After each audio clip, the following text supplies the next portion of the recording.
Merdeka, balik lagi channel gua.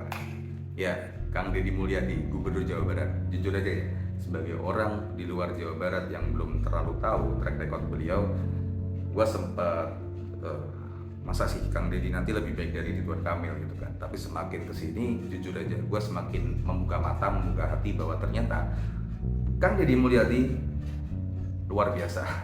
Bahkan gue menyematkan paling tidak detik ini sebagai gubernur terbaik nomor 2 di Indonesia. Siapa yang pertama? Tonton video ini sampai selesai.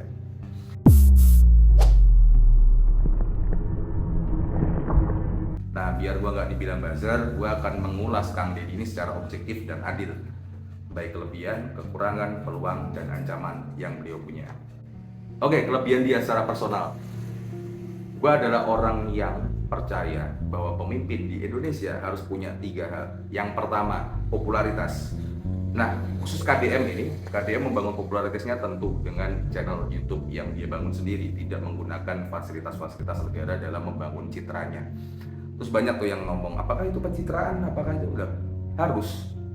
Karena apa? Kepemimpinan sejatinya adalah seni mempengaruhi, dan pengaruh ini bisa dihantarkan dengan baik dengan citra yang positif. Dan hasilnya apa? Beliau bisa mengaktualisasikan kontennya untuk mengefisiensikan anggaran iklan di Pemprov Jawa Barat. Good job buat Kang Deddy Mulyadi. Nah, yang kedua setelah popularitas itu adalah budget atau uang nih. Nah, gue nggak tahu ya bisnisnya Kang Deddy di luar sana selain pekerjaannya sebagai gubernur itu apa. Mungkin teman-teman di sini ada yang tahu bisnisnya Kang Deddy yang di Jawa Barat, silakan komen.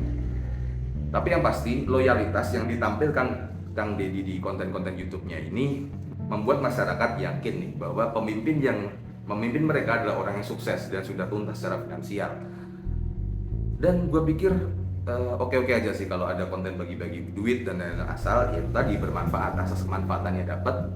Setelah popularitas, budget juga nih menebar ketakutan. Ya, bagi gue pemimpin di Indonesia harus bisa menebar ketakutan. Tapi khusus KDM ini ketakutannya dimanage dengan sangat epic.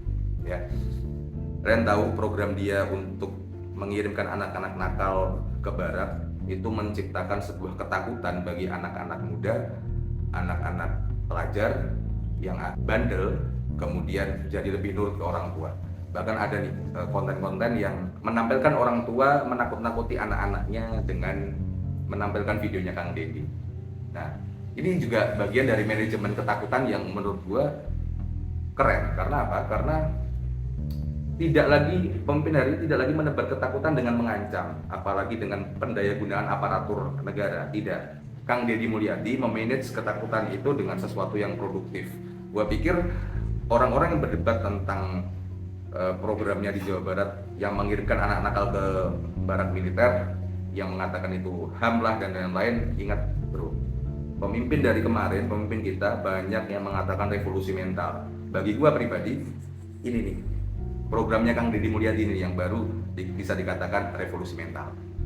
Nah, terus kemudian peluang Kang Deddy ini gua lihat dari bagaimana prinsip kepemimpinannya. Beliau ini sadar atau enggak, beliau ini menggunakan prinsip Trisaktinya Bung Karno. Yang pertama, merdeka secara politik. Awalnya gue skeptis ya, karena Kang Deddy ini masih berasal dari partai penguasa yaitu Gerindra.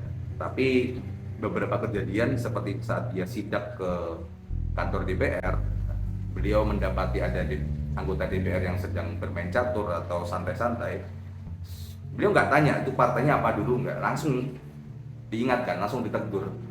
Bisa jadi yang ditegur itu juga dari partai yang beliau ini. Artinya apa? Beliau merdeka, tidak terikat dengan partai politik, merdeka secara politik, gitu kan? Nah, yang kedua adalah berdikari secara ekonomi. Selain yang tadi gue bilang bahwa Kang Deddy ini sering bagi-bagi rezeki, ternyata Kang Deddy ini juga punya prinsip yang menarik masalah kemandirian ekonomi. Salah satunya adalah bagaimana dia mengembalikan alih fungsi lahan dari taman bermain ke fungsi aslinya sebagai resapan air. Dan yang kedua adalah statement beliau ketika membangun pelabuhan, salah satu pelabuhan di utara. Mungkin teman-teman ada yang tahu itu membangun pelabuhan apa, silakan komen. Pemimpin daerah setempat mengatakan budgetnya sekitar 100-200 miliar. Apa yang kata Kang Deddy? Bayar aja. Jawa Barat yang bayar. Yang punya. Berapa sih biaya membangun pelabuhan ini? Kalau secara di utara sih kapasitasnya sekitar 100-200 miliar, Pak. Bangun aja mah kita sendiri, Pak. Wah, mantap. Masa iya pejabat kita harus ngemis-ngemis ke perusahaan-perusahaan? Ini adalah salah satu bentuk kemandirian secara ekonomi dalam perspektif pemerintahan ya, sehingga pemerintahan tersebut tidak akan bisa disetir oleh oligarki. Yang ketiga adalah berkepribadian dalam berkebudayaan. Nah, yang gue singgung tadi nih, masalah revolusi mental, bagaimana Kang Deddy mengirim anak-anak nakal ke barak militer, yang lalu dilanjutkan dengan orang tua yang bermasalah, dan gue harap juga ada birokrasi atau PNS kita yang nakal dan kemudian dikirim ke barak juga ya. Ini menunjukkan bahwa Kang Deddy itu sangat concern terhadap kepribadian masyarakatnya. Nah, di lain sisi kita tahu lah Kang Deddy kemana-mana pakai ikat kepala udeng khas Jawa Barat, khas Sunda. Ini juga merepresentasikan bagaimana Kang Deddy itu menempatkan kebudayaan dalam pemikirannya. Banyak sekali idiom-idiom Sunda yang beliau bawa ke pemerintahan dan ke kebijakannya. Luar biasa bagi gue, ini adalah pemimpin yang sempurna dalam mengamalkan Trisakti, paling tidak sampai detik ini. Nggak adil dong kalau gue cuma memandang positifnya aja. Nah, sekarang kita kaji apa sih kekurangan beliau dan ancaman-ancaman yang mungkin bisa beliau dapatkan. Yang pertama, kekurangan beliau ini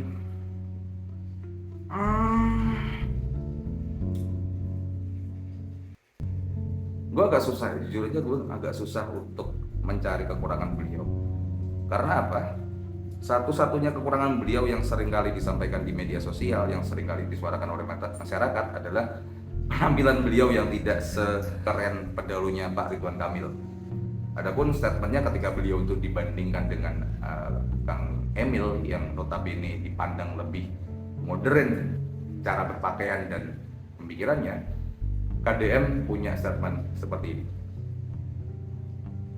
Ancaman. Ada beberapa ancaman yang kemudian gue jadiin thumbnail ya. Yang pertama, apakah KDM, Kang Deddy Mulyadi adalah Jokowi 2.0? Ya, kita tahulah Jokowi itu berangkat dari wali kota, kemudian jadi gubernur, dan kemudian sukses menjadi presiden. Dan ini juga berpeluang terjadi di KDM ketika dia jadi Bupati Purwakarta, sekarang jadi Gubernur Jawa Barat, dan banyak narasi yang berkembang beliau akan maju di Pilpres. Lo tau nggak bahwa permainan atau pola karir seperti Jokowi itu tidak lagi relevan? Ya kayak kemarin di Pilpres itu ada 2 gubernur dengan kinerja yang menonjol di antara gubernur lainnya, cuman ya kalah juga. Artinya ya semoga KDM ini bukan Jokowi 2.0, bukan Jokowi 2.0. KDM adalah Kang Deddy Mulyadi itu sendiri dengan pola yang mungkin mirip, tapi kalau menjadikan polanya Jokowi dulu sebagai patron, gua pikir itu udah nggak relevan lagi, dan gua pikir Kang Deddy Mulyadi paham akan hal ini. Ancaman yang kedua adalah keberanian dia dalam memimpin Jawa Barat.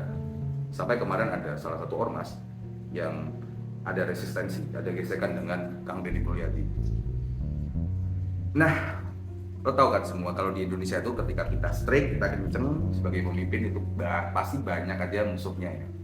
Problemnya gini, bagaimana Kang Deddy ini membentuk proteksi di dalam lingkungan kerjanya. Satu, yang perlu dibangun adalah integritas. Ketika Kang Deddy ini konsisten, tidak melakukan pelanggaran hukum, tidak melakukan sesuatu yang berbau pidana, gue yakin Kang Deddy akan mempertahankan sifat-sifat tegasnya. Dia tidak dapat diintervensi, apalagi diancam membuka kasus yang beliau alami.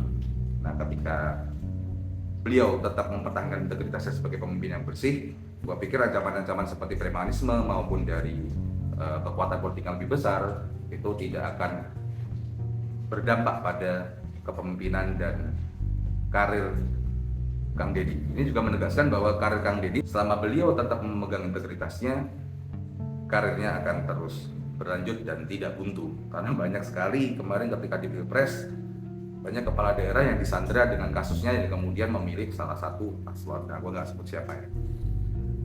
Oke, mungkin itu yang bisa jadi ancamannya Kang Deddy. Sehingga gue berpikir bahwa Kang Deddy ini adalah gubernur terbaik kedua di Indonesia. Yang nomor satunya siapa? Oke, gubernur yang baik itu adalah gubernur yang meninggalkan legacy. legacy pembangunan salah satunya. Nah, wajar aja sih kalau Kang Deddy ini masih 2 bulan belum punya itu. Emang ada gubernur yang udah punya legacy dan menerapkan prinsip-prinsip seperti yang apa yang gue sampaikan tadi, Trisakti, terus kemudian dia bisa mengelola popularitas dan lain-lain? Ada, sekarang sedang menjabat. Beliau adalah Gubernur Yogyakarta Sri Sultan Hamengkubuwono ke-10. Ya, tapi kalau di ranking gubernur pilihan masyarakat yang melalui proses pilkada paling baik di Indonesia hari ini, ya gue tetap pegang Kang Deddy Mulyadi. Sekian pandangan gue. Makasih. Silakan subscribe, like, dan komen video ini apabila kalian suka maupun tidak suka. Sekian, merdeka.